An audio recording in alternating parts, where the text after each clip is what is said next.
When I was 17, I stopped asking my dad for help. My name's Kevin. I'm 29 now, and if there's one thing life has taught me, it's that people will show you exactly who they are if you're patient enough to watch them long enough. And my dad?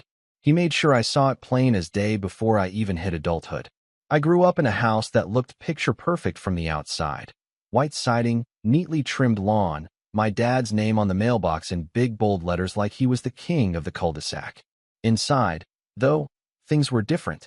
My mom passed away when I was 9, and within 2 years, Dad had married Trish, a woman who never quite looked me in the eye unless it was to correct me or complain about something I did wrong. With her came Melissa and Haley, my new stepsisters, who were around my age but treated me like I was the house pet that overstayed its welcome. At first, I tried to fit in. I really did. I was the kid who thought if I just worked hard enough, got good grades, stayed polite, they'd accept me. But slowly, the imbalance started to show. Christmases where Melissa got new iPhones and I got secondhand sweaters. Dinners where Trish would make something I was allergic to and then tell me I was too sensitive when I didn't eat it. Family vacations where I was told there wasn't enough room in the van, so I stayed with my grandma instead. Still, none of it compared to what happened the summer before senior year. College had always been my dream. Not because I was chasing some fantasy, but because I knew it was my only ticket out. I spent hours researching scholarships, studying for the SATs, joining clubs I didn't even care about just to pad my application. I figured even if my dad wasn't the most affectionate guy, he'd at least help cover some of the cost. After all, he owned a local construction company that had 3 trucks with his name on the side and always seemed to be hiring. So when Melissa, who was a year older than me, got accepted into a private university across the country, I didn't think much of it.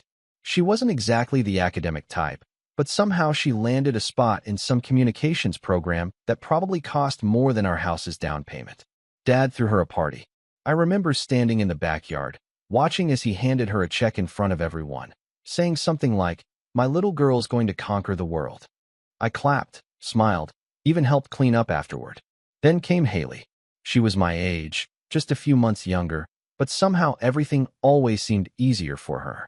She picked a state school nearby and got in with average grades. Dad helped her move into the dorms personally, bought her new furniture, even upgraded her laptop because she'd need it for college work. When it was my turn, I sat down with him one night after dinner. It was awkward. He was watching some home improvement show, and I kept glancing at the screen like I was interrupting something sacred. But I cleared my throat and said, "Hey, I've been accepted into 2 schools. One's got a great engineering program. I just wanted to talk about, maybe, what kind of help I could get from you. Even partial, I can cover the rest with loans." And he didn't even mute the TV. He just turned to me, not angry, not annoyed, just flat, like he was reading the weather report. "You're a man now, Kevin. You need to figure it out for yourself." At first, I thought he was joking. I laughed nervously and said, "No, really." But he didn't blink. "Melissa and Haley are girls. They'll get married and settle down. You've got to make your own way. That's how the world works." I stared at him for a solid 10 seconds, trying to make sense of what he'd just said. I remember my heart doing this weird thud in my chest, not from anger, not yet, but from a realization that I'd been living in someone else's house this whole time. Not a home, not a family, just a roof where I paid rent in silence and obedience. I didn't argue. What was the point? That night, I went to my room, closed the door, and didn't sleep. I just lay there staring at the ceiling, wondering how 2 girls who weren't even biologically his could be showered with support, while I, his only son, was told to sink or swim. Over the next few weeks, I threw myself into finding a way out. I applied for every scholarship, every grant, every side job I could manage. I took a gap year just to save money, worked at a mechanic's garage during the day, stocked shelves at night. No one in the house noticed, or if they did, they didn't care. Trish would still ask me to take the trash out like I was some mooch sleeping on her couch. Melissa came home on breaks and acted like royalty. Haley got a car from Dad the summer after her freshman year, so she wouldn't have to rely on campus shuttles. Me? I was biking to both jobs on a rusted mountain bike I bought off Craigslist. And yet, even then, I didn't hate them. Not yet. I just accepted it. Thought maybe this was just how things were. Maybe this was just life giving me a rough hand, and I had to play it smart. But that changed one afternoon. 2 years later, when I came home early from work and overheard a conversation in the kitchen. Dad was talking to Trish. I stayed in the hallway, out of view, just about to walk in when I heard my name. He's stubborn, that's for sure, Dad was saying. But I think it's good for him. Builds character. Trish snorted. You really think he'll make something of himself? And my dad, the man who helped two girls not related to him chase their dreams without hesitation, chuckled and said, Nah, he'll be back here in a few years, begging for a job. You'll see. I froze. Right there, 5 feet away, hearing my own father bet on my failure like it was inevitable. Like I was some long-shot horse in a race no one even wanted to watch. I don't remember walking to my room. I don't remember what I did that night. But something shifted in me. Something cold, quiet, and sharp. I stopped trying to be seen. Stopped hoping for validation. From that moment on, everything I did was for me. I enrolled in community college the next semester. Took classes while still working both jobs. Transferred to a university with a full-ride scholarship 2 years later. Studied business with a minor in mechanical engineering. Started freelancing. Built a small app that helped local shops manage inventory. It took off more than I expected. Got investors. Turned it into a real company. Grew it. Sold it. Started another. By the time I was 28, I wasn't rich, but I was stable. Comfortable. I owned my own house, my own car, my own future. I had an office downtown with a view of the skyline, and 10 employees whose lives I was proud to support.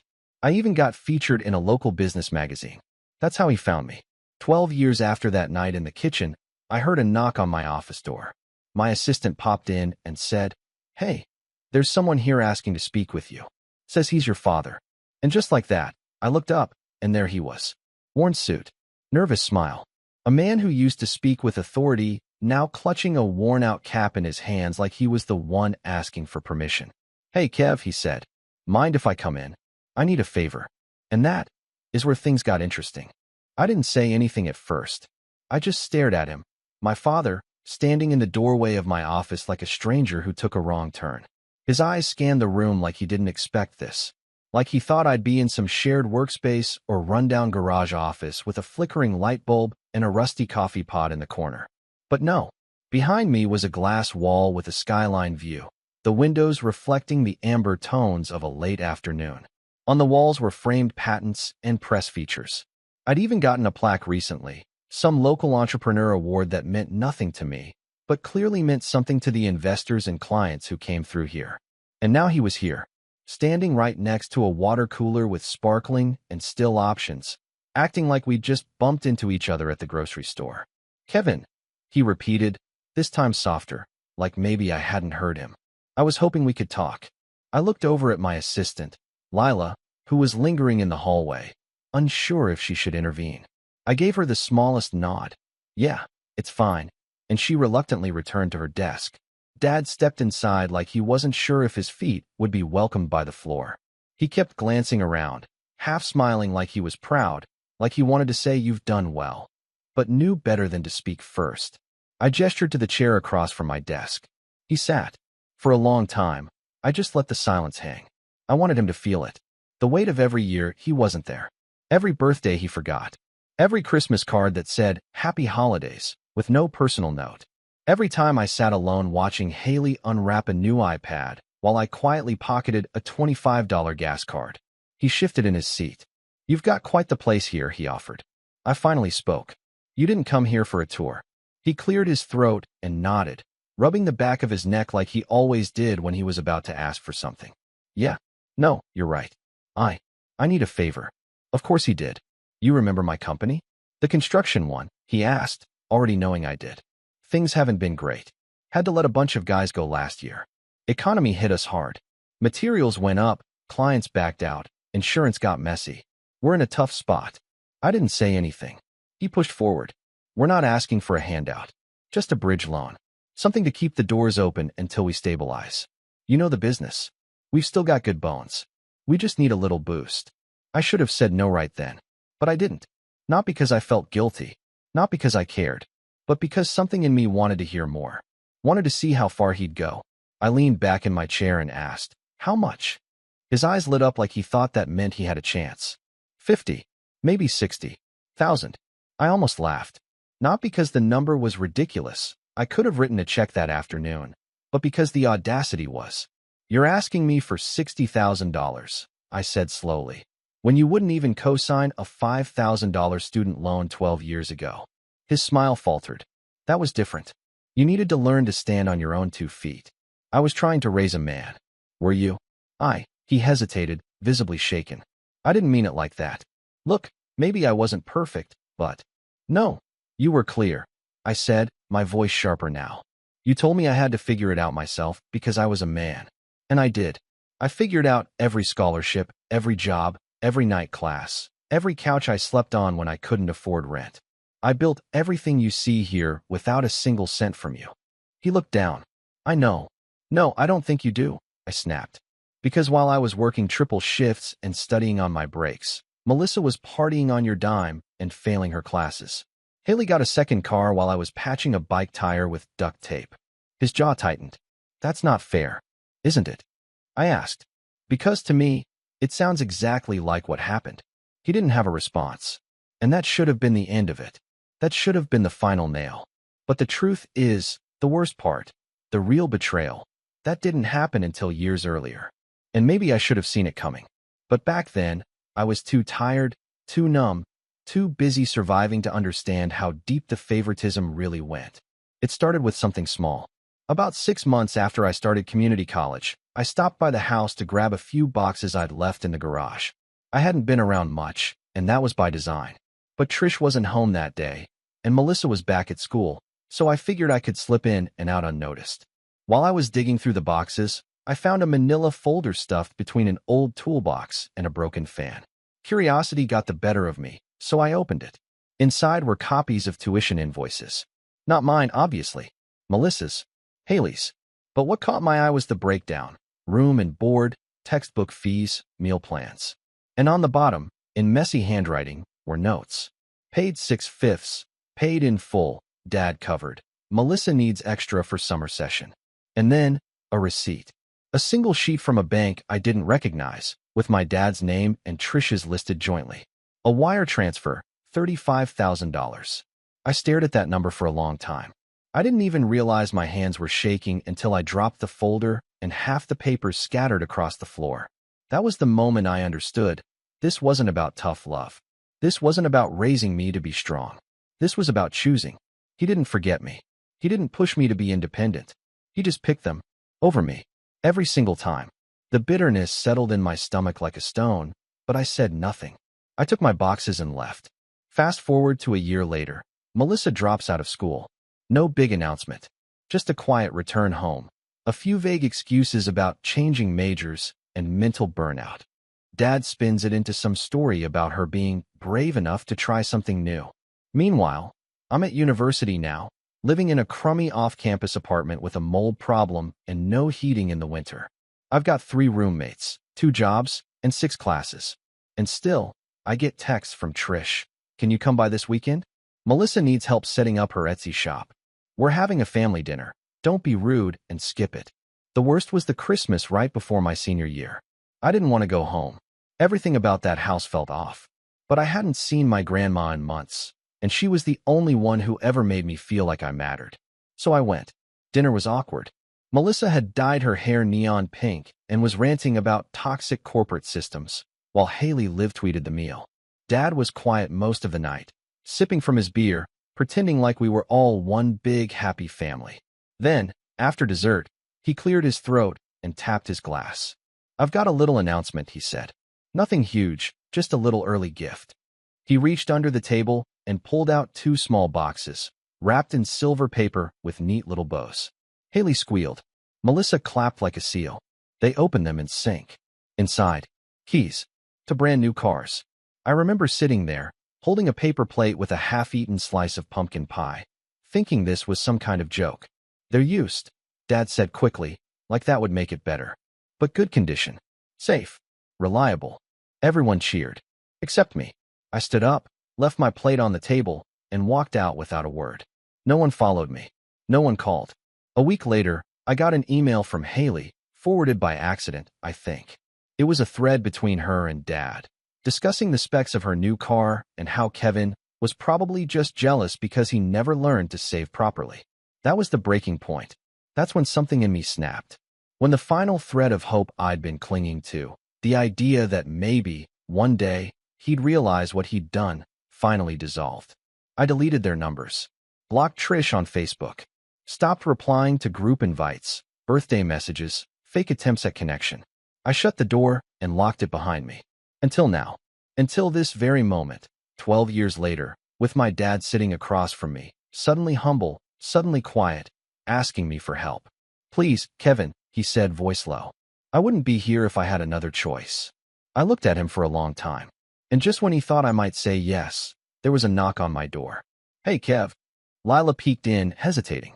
"There's someone else here to see you. Says her name is Haley." I froze. And then, I smiled. Because I knew exactly what this was about. I hadn't seen Haley in nearly 7 years.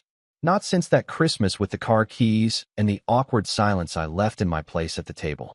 Not since I deleted their numbers and erased that part of my life like a corrupted file on an old hard drive. So when Lila said her name, something in me went cold.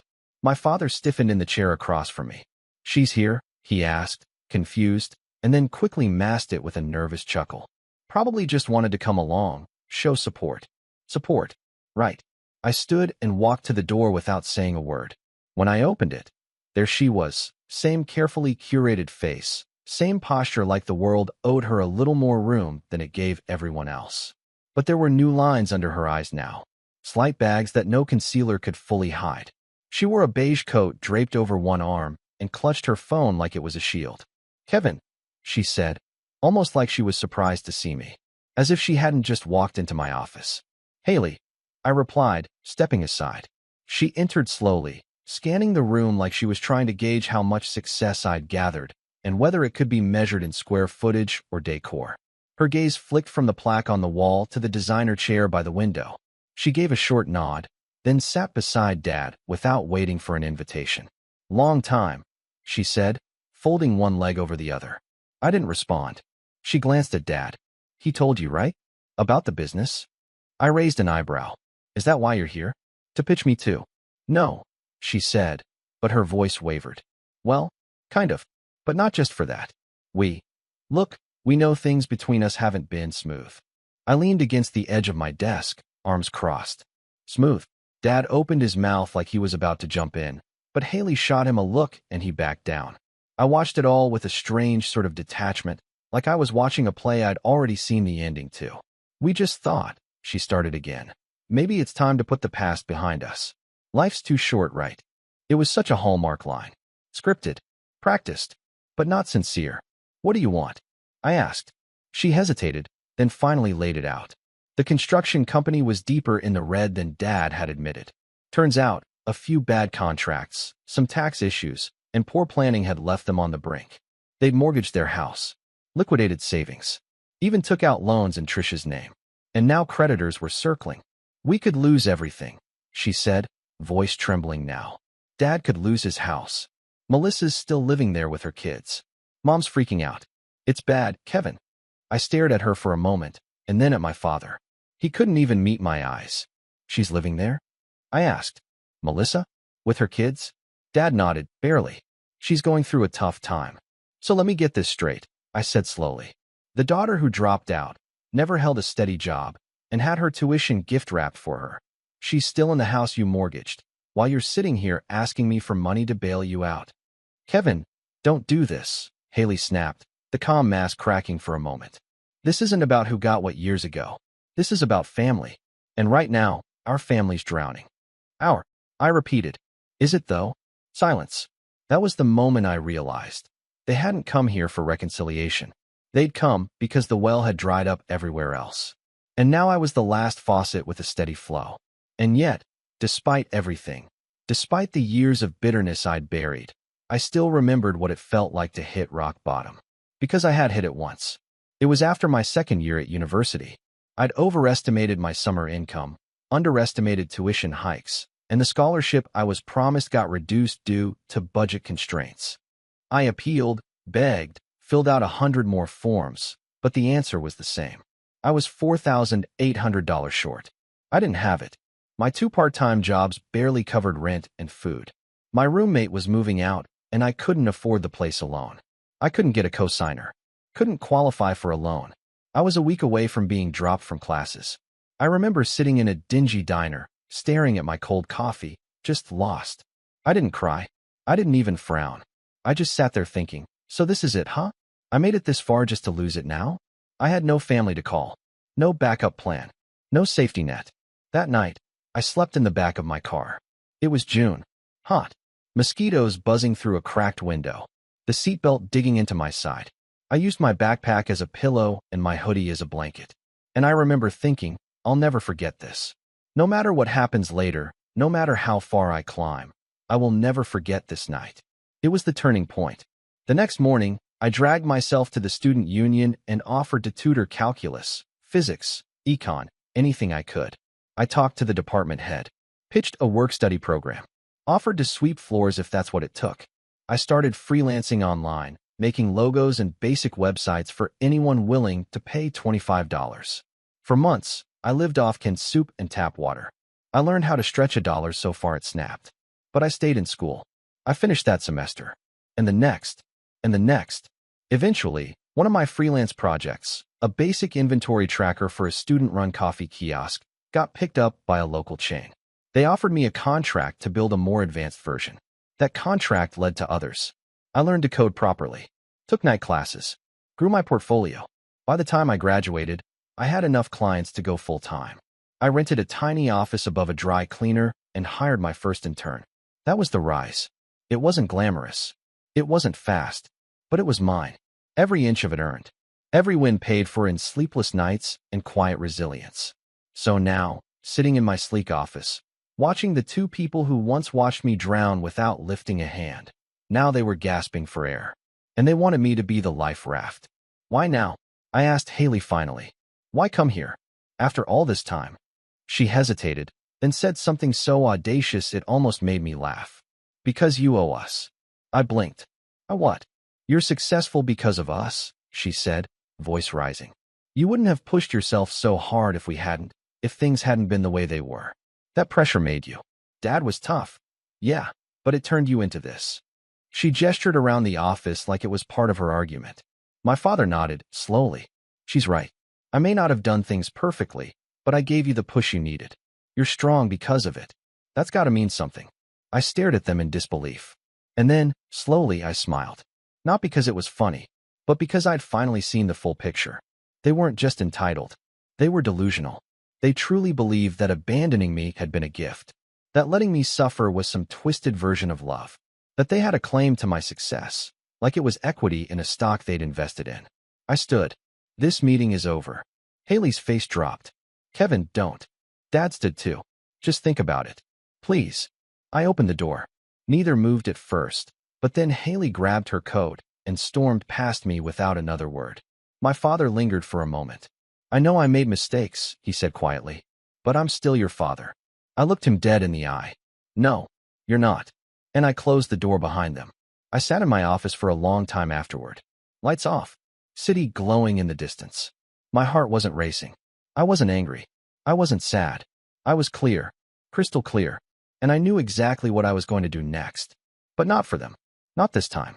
I didn't tell anyone what happened that day. Not my assistant. Not my COO. Not even Leo, my closest friend and unofficial business partner since college. But I thought about it constantly. It wasn't just the nerve they had, walking into my office like I was still some confused teenager asking for scraps. It was the entitlement. The gall to suggest they made me. As if neglect and favoritism were the ingredients to my success. As if watching me drown had been part of the plan all along. And yet, I couldn't stop replaying Haley's face. The crack in her voice.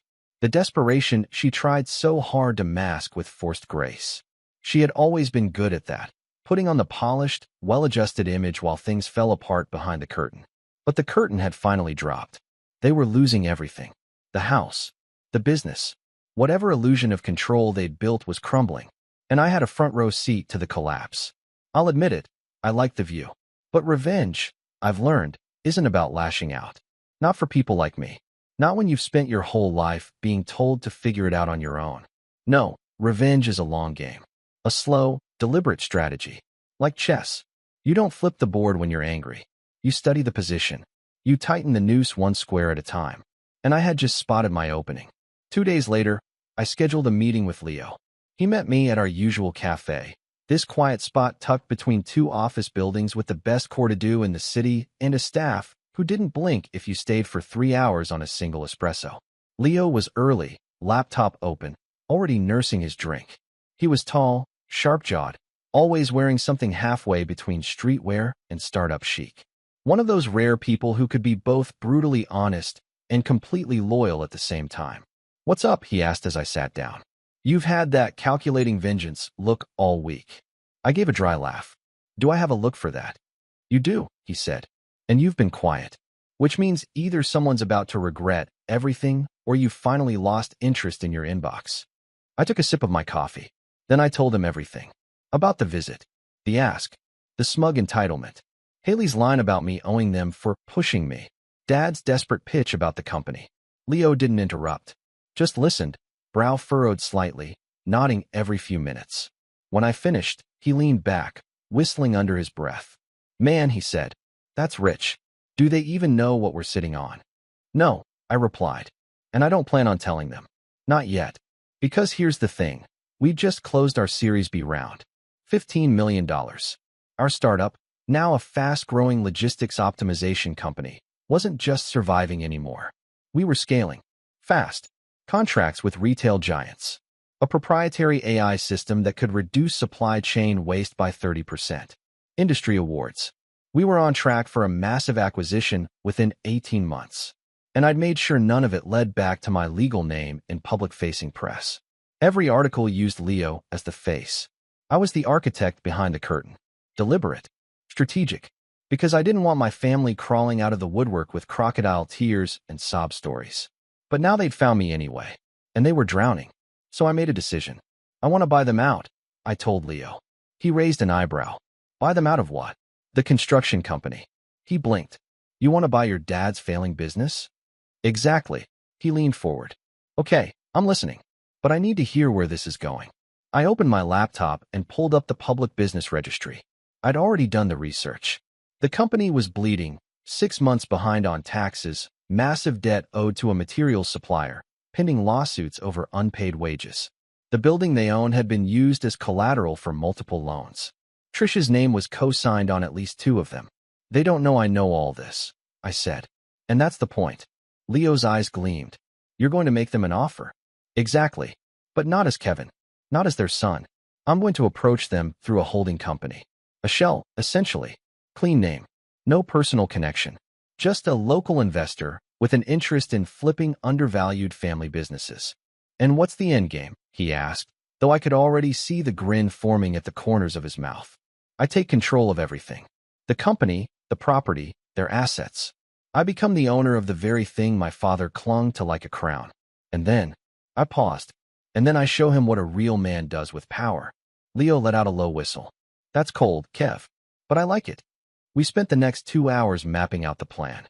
First, we registered a new LLC under Leo's name, Redbridge Holdings. Completely legitimate, with its own business email domain, voicemail inbox, and a polished website designed to look like a boutique equity firm that specialized in distressed family businesses. Then we drafted a letter of interest, casually inquiring about buying out the construction company. No hard pitch. Just a "we noticed you may be in need of assistance" approach. We made it sound like a lifeline, not a buyout. A fresh start. We mailed it. 2 weeks later, we got a response. They wanted to meet. I arranged for the meeting to be held at a neutral downtown co-working space, one of those glass and steel buildings with Scandinavian furniture and kombucha on tap. I didn't attend. Leo handled it, dressed in his best investor casual, black button-down, slim-fit slacks, Rolex just peeking from under the cuff. He said they looked uncomfortable. Trish was there too. First time she'd shown her face since my high school graduation. According to Leo, she spent most of the meeting cutting him off, trying to seem smarter than she was. My father, meanwhile, was quiet. Nervous. Probably sensing they were in deeper than he'd admitted. They said they'd think about it. 3 days later, they called back. They were interested in selling 51% to retain family control. We countered with 70%. They argued. We stood firm. Eventually, they caved. The documents were signed 2 weeks later. I owned the majority stake in the company that once shut its doors on me, and they still had no idea. The first thing I did was audit the books. It was worse than expected. They'd taken personal loans through the business, used the company credit card for vacations, paid Melissa under the table for consulting. Haley's name was on the payroll despite not having worked there in years. We fired the accountant, installed our own. I replaced the old foreman with a competent project manager I'd worked with during a previous logistics project. He knew construction inside and out, cleaned house, streamlined operations, cut the dead weight. Melissa stopped showing up entirely when we removed her access to the gas card. Haley called Leo directly, furious, demanding answers. He told her, politely, that the new owners were restructuring. That's when she threatened legal action, claiming emotional damages. It was laughable, but the real surprise came a few weeks later. A letter from the county. Trish had put the house up as collateral not once, but twice. One of the liens had defaulted, and now, unless someone cleared the debt, foreclosure proceedings would begin within 60 days. And the funniest part? One of the liens was technically under the business's name, which meant I now had legal leverage over their house. Poetic. I kept quiet for a while. Let it simmer. Let the panic start to rise. Let the silence from Redbridge Holdings unnerve them. And then, one rainy Thursday morning, I scheduled a meeting. This time, it would be in my office. Same chairs, same skyline, same manila folders with financial documents spread across the desk. But this time, I wouldn't be alone. Leo would be there. Our legal counsel, too. Everything documented. Everything by the book. And for the first time in over a decade, I'd be sitting across from my father and his wife not as their struggling, neglected son, but as the man who owned their future. And this time, they'd be the ones with their backs against the wall. And I hadn't even played my final card yet. I sent the meeting invites out on a Tuesday morning. One to my father, one to Trish, one to Haley. The subject line was simple: Redbridge Holdings, ownership discussion. I didn't use my name. There was no need. They had no idea I was behind the curtain, and I wasn't ready to step into the spotlight, not until the final act. The meeting was scheduled for Friday at 4 p.m., the perfect hour. Late enough to ruin their weekend. Early enough to leave them stewing in the fallout for days. When they arrived, I was in the conference room, waiting. Leo sat at the head of the table, dressed in his signature charcoal jacket and white tee combo, fingers laced, calm, and unreadable.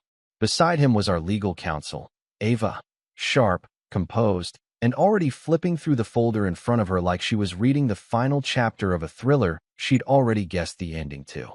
They walked in like they owned the place. Haley in a beige pantsuit, clutching a leather binder, trying to look important. Trish in oversized sunglasses and a scarf, even though we were indoors. And my father, worn but trying to stand tall, still wearing that old leather jacket he thought made him look dignified. I recognized every twitch in his face, every mask he wore. They didn't notice me at first.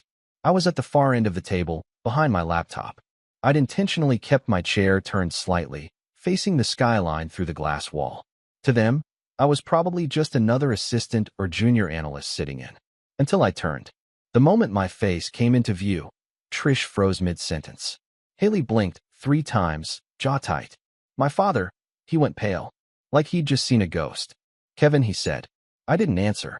Not right away. I wanted them to feel it. The dissonance. The walls closing in. Thank you for coming, Leo said coolly. Let's get started. The next 30 minutes were business. Leo walked them through the restructuring plan. Ava presented the compliance documents. They nodded, squirmed, feigned understanding. But I could see it. All of them trying to figure out what I was doing there. Why I was at the table. Why the air had changed. When Leo finished outlining the liquidation timeline for non-essential assets, my father finally snapped. Wait, hold on. You're saying we're selling the building? Ava nodded. Correct. As part of the debt recovery strategy. It's the only viable way to satisfy the lien on the property, which you used as collateral. You can't do that, Trish snapped. That house has been in our family. It hasn't, I said, finally speaking. It was bought 21 years ago, in your name, and then mortgaged 3 times. Twice to cover Melissa's credit card debt. Her mouth opened and closed like a fish. How do you know that? I smiled. Because I own it now. Silence. What? Haley whispered. Leo slid a document across the table. As of 2 weeks ago, Mr. Kevin Miller, acting through Redbridge Holdings, acquired a controlling interest in the business, its subsidiaries, and associated assets, including the deed on the office lot and the mortgage lien on the house located at 147 Creekside Drive. My father looked like he'd been punched. He stammered. I don't understand. You don't have to, I said. Just know this. You're sitting in my building, begging for air in my conference room, and the floor beneath your feet is already slipping. Haley stood. You're doing this to punish us. I stood too. Calm. Composed. I'm doing this, I said, because you taught me to be a man who stands on his own. Remember? My father blinked. You said it like it was wisdom, I continued. That men figure it out for themselves. That support is for girls. That I had to earn my worth. I leaned across the table. Well, I did. And now I've earned the right to take everything you thought was untouchable. Trish muttered something under her breath. Probably a curse, but I ignored her. We're offering you a graceful exit, Leo said. You can sign over your remaining shares and walk away debt-free. Or we can pursue liquidation and foreclosure. Your choice. You're bluffing, Haley hissed. Ava slid another document across the table, this one stamped by the county. Notice of intent to foreclose. My father reached for it with shaking hands. You'd do this to your own family? He said hoarsely. I tilted my head. You mean like when you let me sleep in my car? When you gave them everything and told me to figure it out? He didn't answer. Here's what's going to happen, I said. You'll sign the paperwork. You'll leave. You'll lose the house. You'll lose the company. But you'll get to keep your dignity, what little you have left. Because I'm not doing this out of spite. I paused. I'm doing it because I've finally accepted that I don't owe you anything. Not love. Not loyalty. Not mercy. Trish tried to argue. Haley slammed her binder shut. My father just sat there, eyes hollow. They signed. When they left, I didn't follow them out. I stayed behind and watched from the window as they walked to the elevator, slower now. Smaller. It was done. In the months that followed, everything changed. We sold the house. The buyer flipped it within weeks for a profit. I never stepped foot inside, not once. I didn't need to. The company was rebranded, modernized, and merged with a logistics subcontractor. The staff got better benefits. The books were clean. Melissa tried to call once, but I blocked the number. Trish emailed Leo some legal threat. It went nowhere. Haley, she disappeared off social media. I heard she moved to another state. Someone told me she was working at a mid-tier PR agency, back to square one. As for my father, I don't know. I don't ask. And I don't care. Because this story wasn't about revenge. Not really. It was about building something they couldn't touch. About choosing myself every single time they didn't. About rising quietly, patiently, until I stood tall enough to look them in the eye and say, we're not the same anymore. And the last thing I ever said to my father was this. You tried to bury me, but you forgot. I was a seed.